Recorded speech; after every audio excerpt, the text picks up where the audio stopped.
कथा कर रही है। भगवान शंकर नहीं देखते कि तुम्हारा स्वरूप क्या है, धन वैभव जाति बिरादरी, शंकर नहीं देखते। शिव तो प्रेम देखते, शिव तो स्नेह देखते, शिव तो करुणा देखते। क्या था देवराज के पास में? ब्राह्मण के घर में जन्म लिया देवराज ने, ब्राह्मण के कुल में जन्म लिया देवराज ने। ब्राह्मण के घर में जन्म लेने के बाद भी देवराज के पास में, इतने अच्छे कुल में जन्म लेने के बाद तो उसको भगवान की भक्ति करना था, भजन करना था, कीर्तन करना था, नाम जाप करना था, स्मरण करना था, पर देवराज नहीं कर पाया। चोरी करने के लिए गया, चोरी का धन लाया और शंकर के मंदिर में चला गया, शिव मंदिर में, अपने लिए। हम क्या पाए? कथा में वर्णन किया, 3 मित्र एकांतेश्वर महादेव का दर्शन किए, एकांतेश्वर महादेव की पूजन करे, तीनों ने वहीं बैठ गए। हमने सुना है शंकर जी देते हैं,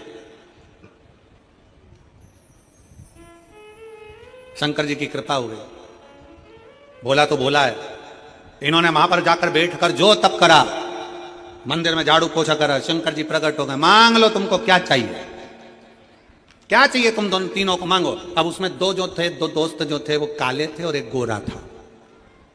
दो काले एक गोरा। तो उसमें से पहले नंबर का बोला, भोलेनाथ बड़ा तकलीफ में हूं। शंकर जी ने पूछा क्या चाहिए? कि मैं काला हूं ना, तो मेरे को कोई देखता नहीं है, तो तुम मुझे गोरा कर दो। शिव जी ने कहा तथास्तु, गोरा हो गया। दूसरा भी काला था, उसने कह दिया तुम मुझको गोरा कर दो। भगवान ने कहा तथास्तु। तीसरा गोरा था, तो उससे पूछा तुझे क्या चाहिए? इनको वापिस काला कर दो, इनको वापिस काला।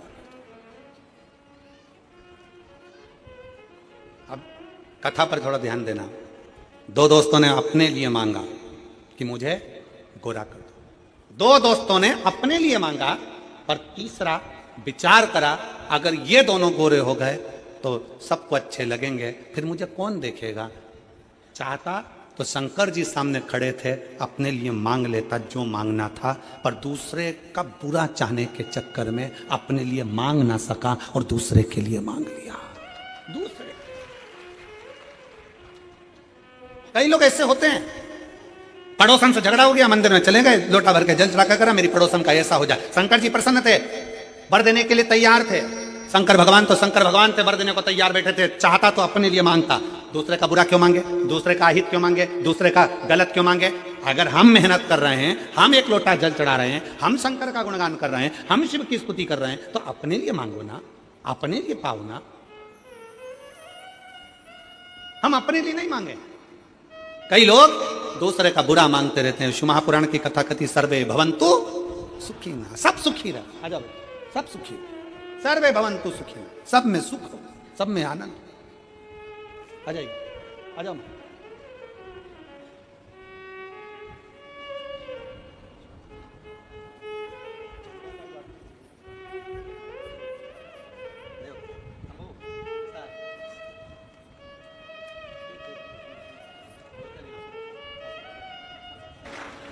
शिव और तू मेरा बाबा, मैं हूँ तेरा लाला, मैं हूँ तेरा लाला। तू मेरा बाबा, मैं हूँ तेरा लाला, मैं हूँ तेरा लाला। रिश्ता तेरा मेरा सबसे प्यारा, रिश्ता तेरा मेरा सबसे प्यारा। तू मेरा बाबा, मैं हूँ तेरा लाला, मैं हूँ तेरा लाला। वो कृपा करने वाला दयालु दाता।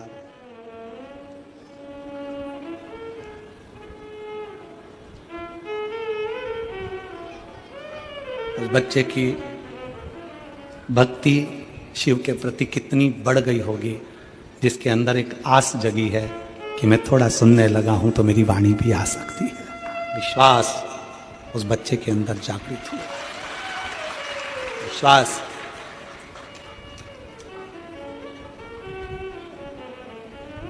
कई लोग हमसे कहते हैं गुरुजी शिव पुराण ने क्या दिया है?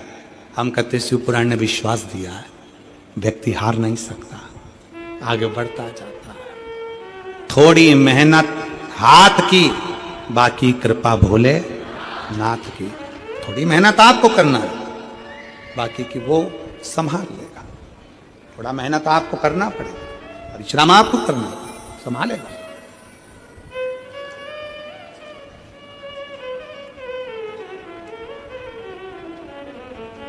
शिव ने जात नहीं देखी, शंकर ने ये नहीं देखा कि तुम्हारा स्वरूप क्या है, तुम्हारा धन वैभव क्या है।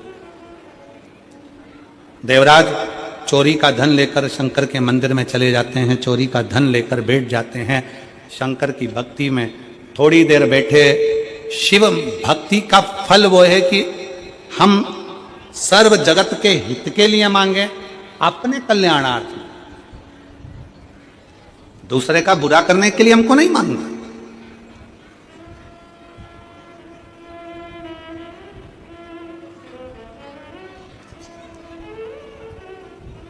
सुख दुख जीवन के दो पहलू हैं, ये चलते रहना, चलेंगे।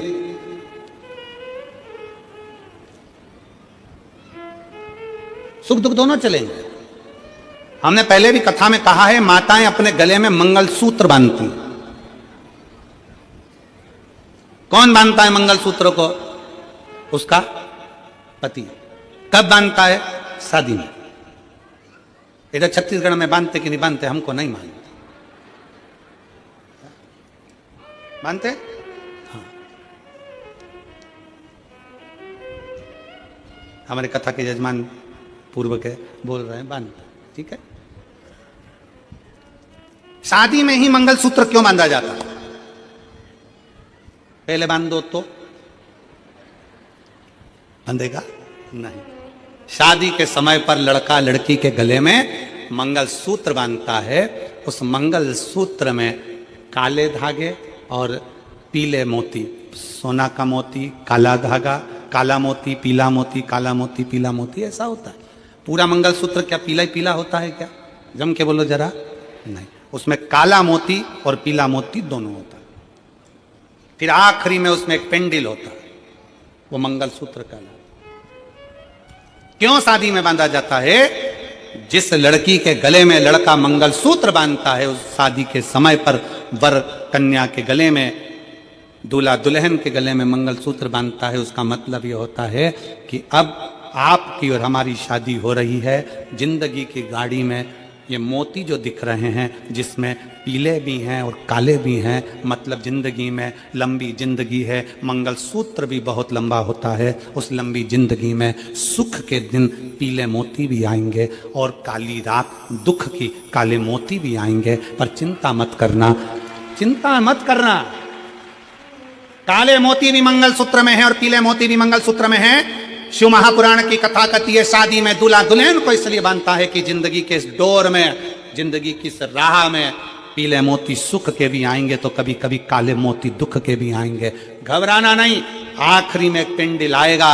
अगर सुख और दुख ये दोनों मोती जब समाप्त होंगे, सुख दुख की जिंदगी जब समाप्त होगी, तब आखिरी में एक सोने का पेंडिल, मतलब सुख का जीवन भी भोलेनाथ की कृपा से जरूर प्राप्त होगा। घबराना नहीं है।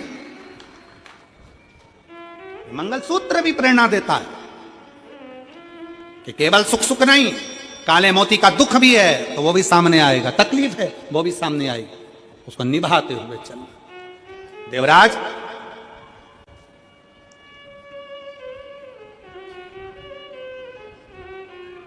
चोरी का धन लेकर शंकर के मंदिर में बैठा है। चोरी का धन, कथा चल रही थी, जय घोष हो रहे थे। उसी मंदिर में बहुत बहुत भगवत भजन का आनंद ले रहा था, बैठा हुआ था।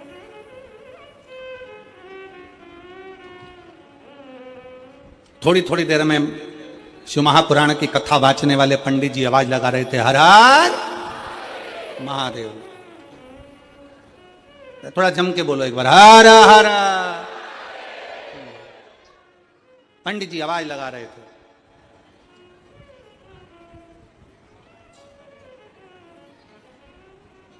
इसका शरीर में ताप था, बुखार था, मन नहीं लग रहा था,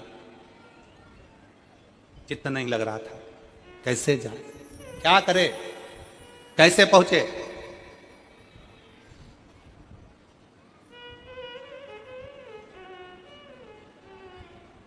उठा, मंदिर के पीछे चला गया, बाहर निकल गया। एक बेलपत्री का वृक्ष था, इसके ज्ञान में नहीं था, इसके विवेक में नहीं था कि ये बेलपत्री का वृक्ष। वो तो उस वृक्ष के नीचे ताप के कारण थोड़ा लग रहा है, शरीर में कष्ट हो रहा है, तो उसके नीचे बैठ गया। बेलपत्री का वृक्ष एक ऐसा, बेल का वृक्ष एक ऐसा वृक्ष होता है जो हमको आरोग्यता तो देता ही है, साथ में भगवान शंकर और पार्वती की कृपा भी देता है। बेला किस किस ने देखा है? जम के बोलो जरा। बेला का फल देखा है आप लोगों ने? अरे बोलो तो, देखा? बेला का फल कैसा होता है? एकदम गोल हरा सा। आप लोगों ने स्मरण किया होगा। किस किस के यहां पर बेल का पेड़ है? बेल का पेड़ है आपके यहां? देखा है आप लोगों ने? रखो। अब हम आपसे पूछें, उत्तर जरूर देना, ठीक है? बेल के पूरी दुनिया में जितने फल लगते हैं, कबीट लगा, कद्दू लगा, अनार लगा, सेवफल लगा, संतरा लगा, बेर लगा, चीकू लगा, पपीता लगा, ये बाद में अगर इसको नहीं तोड़ा गया तो ये सड़ जाता है। बोलो, सड़ता है कि नहीं सड़ता? सड़ जाता है। केवल एक बेल का फल ऐसा होता है, बेलपत्री का फल ऐसा होता है कि बेल का फल अगर पेड़ में लगा हुआ है, पक गया, तोड़ लो तो ठीक, ना तोड़ो तो बेल का फल वापिस बूढ़ा नहीं होता, फिर वापिस पकने के बाद कच्चा होना फिर चालू हो जाता है, वापिस कच्चा होता है। पका बेल का फल पहले कच्चे से पकेगा, पकने के बाद अगर नहीं तोड़ा गया और पेड़ में लगा कि लगा रह गया तो वो वापिस कच्चा होना प्रारंभ हो जाता है। केवल एक बेल के पेड़ में वो गुण होता है कि वो पका भी देता है और कच्चा कर भी देता है। बेल के पत्ती में, बेल के पत्र में, बेल के फल में वो गुण होता है कि व्यक्ति के जीवन में कितनी भी दुख की घड़ी हो, उसके अंदर कितनी भी शरीर में रोग हो, बीमारी हो, कष्ट हो, तकलीफ हो, अगर बेलपत्री के वृक्ष के नीचे 5 मिनट, 7 मिनट, 8 मिनट बैठकर श्री शिवाय नमस्तुभ्यम या पंचाक्षर मंत्र नमः शिवाय या षडाक्षर मंत्र ओम नमः शिवाय या महामृत्युंजय मंत्र का अगर वो बैठकर जाप कर लेता है तो उसको उस जगह से इतना बल मिल जाता है कि वो स्वस्थ होना प्रारंभ हो जाता है, उसकी तकलीफें कटना प्रारंभ हो जाती है। बेलपत्र वृक्ष में वो फल है। कोई वृक्ष, सारे वृक्ष उठाकर देखिए, एक एक वृक्ष की गणना करिए कि कोई वृक्ष का फल पकने के बाद वापस कच्चा नहीं हो सकता। फल बेलपत्री का वृक्ष का फल पकने के बाद अगर पेड़ में लगा कि लगा रह गया तो वापस कच्चा हो जाता है, पुनः कच्चा हो जाता है। पक गया, पीला हो गया, फिर वापस बेलपत्री में अगर वो वृक्ष लगा हुआ है, वृक्ष में अगर वो फल लगा हुआ है, धीरे धीरे वापस वो हरा की हरा हो जाता है। बेलपत्र में वो गुण है, बेलपत्र के वृक्ष में गुण है। पका, तोड़ लिया तो ठीक, नहीं तो वहीं पे पका हुआ वापिस हरा हो जाएगा, वापिस कच्चा हो जाएगा, वापिस हरा, उसमें वो तत्व है। पक गया, तोड़ लो, खा लो, मना लो, पर अगर नहीं तोड़ा तो वो वहीं पर हरा की हरा वापिस हो जाएगा। बेलपत्र के वृक्ष में वो साधना, वो तपता, वो बलता है। इसलिए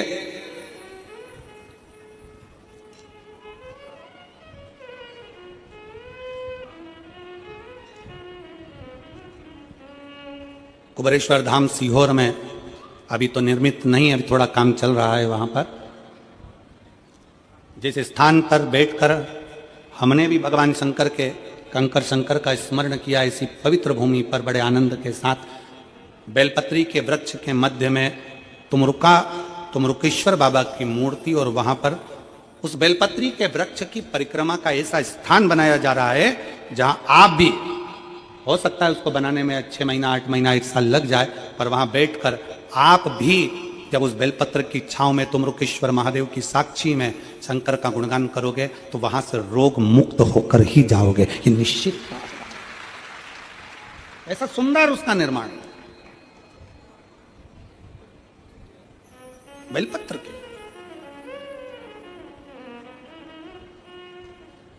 उस फल की प्राप्ति।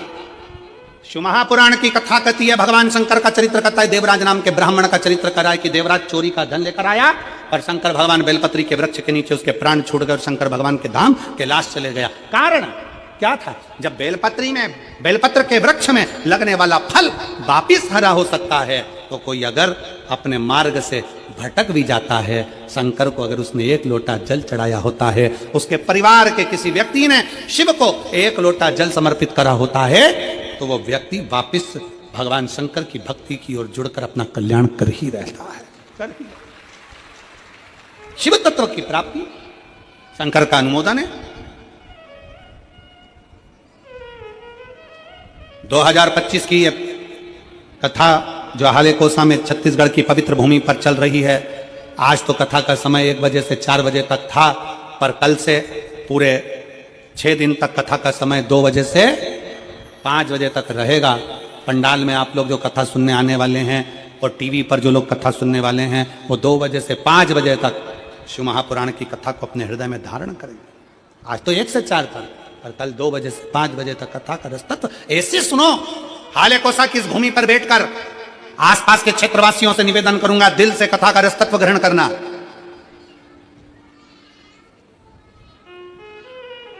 सात दिन की कथा में प्रयास करना कि आप अपनी कमाई का थोड़ा सा भाग, किसी को बिस्कुट, किसी को टॉफी, किसी को पानी, किसी को भोजन, या अपने घर से बनाकर कोई खिचड़ी, कोई चावल, कोई रोटी, कोई सब्जी, कोई पूड़ी, कोई भजिया, कुछ भी लाकर अपने घर से शिव भक्तों का मुख जरूर झूठा कराओ और लिख के रखो छोटी सी डायरी में कि मैंने 15 रुपए का, 5 रुपए का, 50 रुपए का खिलाया है, उसका फल जरूर मिलता है। लिखो।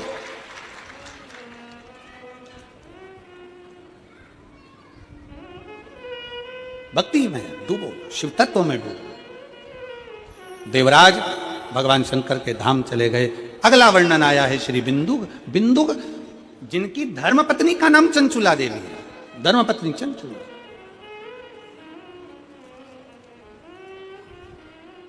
और चंचुला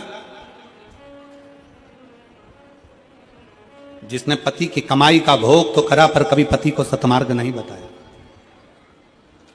पति और पत्नी में अंतर होता है। पति को धर्म पति कभी नहीं कहा जाता, पर पत्नी को धर्म पत्नी कहा जाता। बोलो, किसी भी रिश्ते में धर्म शब्द जुड़ा है क्या? किसी संबंध में, पति के संबंध में पति को धर्म पति कोई बोलता है? अरे बोलो तो जम के, नहीं। साली को धर्मशाली बोलते हैं? नहीं। साली को धर्मशाली बोलते हैं? नहीं। साले को धर्मशाला बोलते हैं? नहीं। साला धर्मशाला हो सकता है क्या? नहीं। साली धर्मशाली हो सकती है क्या? नहीं। सास धर्म सास हो सकती है क्या? नहीं। ससुर धर्म ससुर हो सकता है क्या? नहीं। केवल एक संबंध, धर्म पत्नी। तो पथ दिया है पत्नी का, धर्म के पथ पर चलने वाली, परिवार को धर्म की ओर लेकर जाने वाली, अपने पुत्र को, अपने बच्चों को, अपने परिवार को, अपने कुटुंब को, अपने परिवार को अग्रण्य लेकर जाने वाली केवल एक ही है, वो है भारत में जन्म लेने वाली नारी, स्त्री। वो अपने परिवार को सुखी देखना चाहती, परिवार को सुखी देखना।